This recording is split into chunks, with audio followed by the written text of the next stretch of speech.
Salut! Bun venit pe canalul nostru de YouTube. Numele meu este Gino, iar astăzi vă voi prezenta consola de gaming Xbox One S.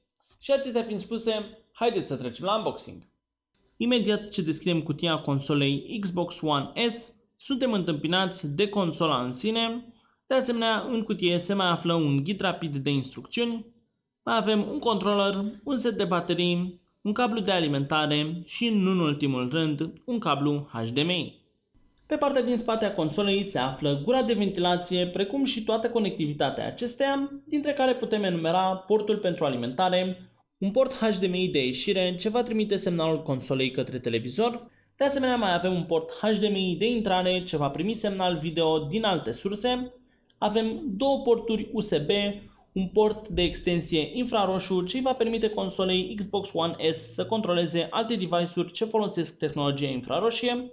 Avem un port audio optic ce permite conectarea acestei console la un sistem audio și, în ultimul rând, avem un port de rețea. Iar pentru a ține consola în siguranță, cei de la Microsoft au inclus pe partea din spate și un port Kensington Lock. Iar pe partea din fața consolei se află unitatea optică Blu-ray și un port USB foarte ușor accesibil. Controlerul ce vine inclus în pachetul consolei este unul clasic specific consolelor Xbox, ce beneficiază de un design plăcut. Pe baza acestuia avem un port jack de 3,5 mm pentru conectarea unei perechi de căști și un port ce ne permite conectarea unei tastaturi externe ce se va atașa pe controller pentru a tasta mai ușor diversele mesaje. De asemenea, din punct de vedere al preciziei, acest controller stă foarte bine, având toate butoanele poziționate în așa fel încât să fie foarte ușor accesibile utilizatorului, iar din punct de vedere al confortului nu avem nimic de reproșat acestui controller, deoarece acesta rămâne confortabil chiar și după perioade lungi de utilizare.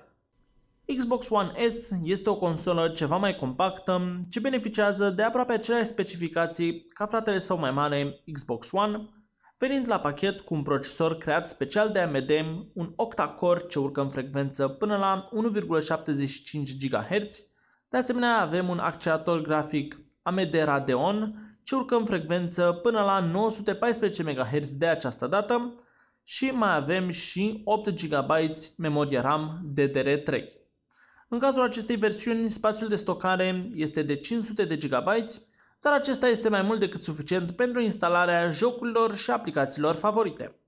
În concluzie, Xbox One S nu este doar o consolă de jocuri foarte bună, este și un Blu-ray player ce va reda filme în format Blu-ray fără niciun fel de problemă. Și acestea fiind spuse, eu vă mulțumesc pentru atenția acordată și vă invit să verificați descrierea pentru mai multe informații și link-uri utile.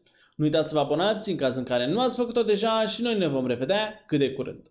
Eu am fost Gino și vă doresc o zi excelentă, la revedere!